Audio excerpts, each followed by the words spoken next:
الحمد لله وكفى وسلام على عباده الذين اصطفى أما بعد فعن عمر بن الخطاب رضي الله عنه قال سيأتي ناس يجادلونكم بشبهات القرآن فخذوهم بالسنن فإن أصحاب السنن أعلم بكتاب الله رواه الدارمي في سنن۔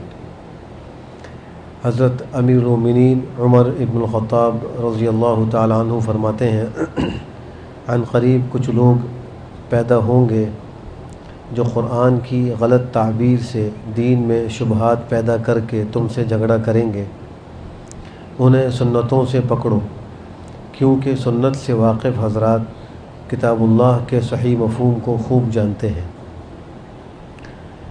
حضرت عمر بن الخطاب رضی اللہ تعالیٰ عنہ کے اس اثر کی شرح سے پہلے محدثین کا بیان کردہ ایک اصول سمجھ لیجئے، اور وہ یہ ہے کہ صحابی کا قول کسی ایسے مسئلے میں جس کو عقل کے ذریعے سے معلوم نہ کیا جا سکتا ہو وہ حدیث مرفوع کے حکم میں ہوتا ہے۔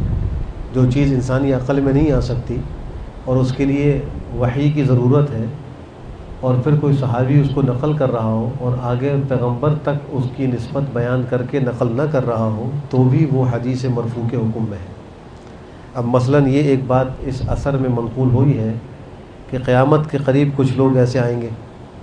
اب قیامت کے قریب آنے والوں کا علم انسان اپنی عقل سے حاصل نہیں کر سکتا، اس کے لیے وحی کی تعلیم ضروری ہے۔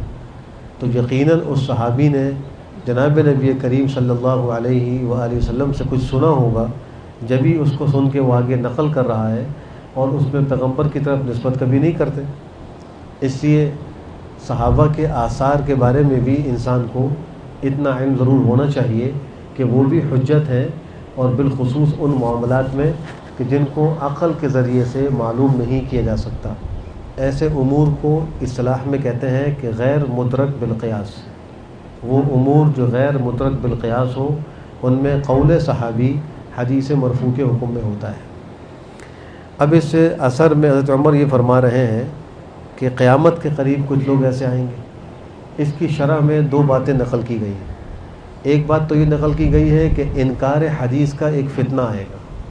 کچھ لوگ ایسے ہوں گے جو اپنے آپ کو اہل قرآن کہتے ہوں گے اور حدیث کے منکر ہوں گے، اور آج وہ فتنہ ہمارے درمیان میں موجود ہے، معاشروں کے اندر موجود ہے۔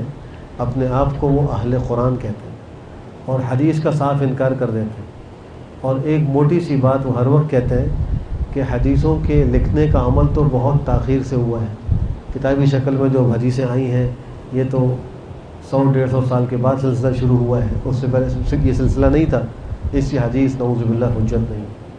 حالانکہ یہ بات غلط ہے۔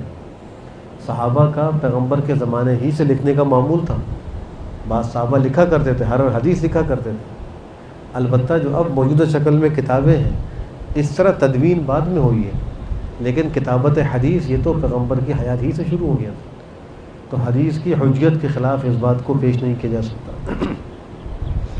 تو منکر حدیث اپنے آپ کو اہل قرآن کہتے ہیں۔ اس کا علاج یہ بتلایا ہے کہ ان کو سنتوں سے پکڑو، یعنی احادیث کے ذریعے سے تم ان کا مقابلہ کرو، چونکہ قرآن کی تفسیر بغیر حدیث کے ناممکن ہے۔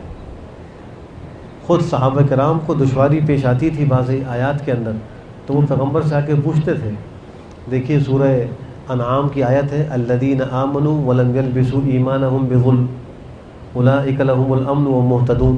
جو لوگ ایمان لائے اور انہوں نے اپنے ایمان کے ساتھ ظلم کو نہیں ملایا، ظلم نہیں کیا، فرمایا کہ یہی لوگ امن کے مستحق ہوں گے اور یہی لوگ ہدایت پانے والے ہیں۔ صحابہ نے اس آیت کے نزول کے بعد آ کر پیغمبر سے یہ بات عرض کی، ہم میں سے کون ہے جو ظلم نہیں کرتا؟ ہر ایک سے ظلم ہو جاتا ہے، ہر ایک سے گناہ ہو جاتے ہیں، کچھ نہ کچھ تو غلطی ہو ہی جاتی ہے، تو پھر ہم میں تو کوئی بھی امن والا نہیں ہے۔ تو آپ نے فرمایا ہے کہ اس ظلم کی تفسیر شرک سے ہے، جو ایمان لانے کے بعد شرک نہ کرے، ایمان پر قائم رہے، اس کے لیے امن ہے۔ تو پیغمبر نے جب تک ظلم کی تفسیر شرک سے نہیں بتلائی تو یہ آیت حل نہیں ہو رہی۔ معلوم یہ ہوا کہ انسان قرآن سمجھنے میں وہ پیغمبر کی احادیث اور صحابہ کے اقوال کا محتاج ہے، اس کے بغیر قرآن نہیں سمجھ سکتا۔ جو لوگ یہ دعویٰ کرتے ہیں غلطی پر ہیں اور وہ گمراہی کی طرف چلے جاتے ہیں۔ دوسری تفسیر اس کی یہ کی گئی ہے کہ ان سے مراد وہ لوگ ہیں جو علم دین حاصل کیے بغیر قرآن کریم کی تفسیر کیا کریں گے، اس کے معنی کو بتلایا کریں، اس لیے کہ سنت اور دین کے علم کے بغیر قرآن کی تفسیر یہ ممکن نہیں ہے جب تک اس کو دین کا علم نہ ہو۔ آج کتنے مذہبی اسکالر ہیں کہ دین کا علم نہیں جانتے، لیکن وہ مختلف چینلوں پہ آ کے قرآن کریم کے بارے میں اپنی رائے کا اظہار کرتے ہیں، کہتے ہیں کہ اس آیت کے بارے میں میرے ذہن میں یہ آ رہا ہے، میں یہ سمجھتا ہوں، یا میڈیکل سائنس یہ کہتی ہے، اس کتاب یوں ہونا چاہیے۔ بس یہیں سے گمراہی کا آغاز ہو جاتا ہے۔ ہم کیا اور ہماری عقل کیا اور ہماری سائنس کیا، اس کا کیا عمل دخل ہے قرآن کریم کی تفسیر؟ آپ تدبر تو کر سکتے ہیں، لیکن قرآن کریم کے الفاظ کا صحیح معنی، مطلب اس کی تفسیر احادیث اور صحابہ کے اقوال کے بغیر نہیں کر سکتے۔ مزید غور کے لیے آپ اس سے وسائل کا استنباط کر سکتے ہیں، لیکن اس کو چھوڑ کر خالی اپنی عقل سے استنباط کرنا، یہ گمراہی کی پہلی سیڑھی ہوتی ہے۔ اللہ ہم سب کو ہر قسم کے فتنوں سے محفوظ فرمائے۔ الحمدللہ رب العالمین۔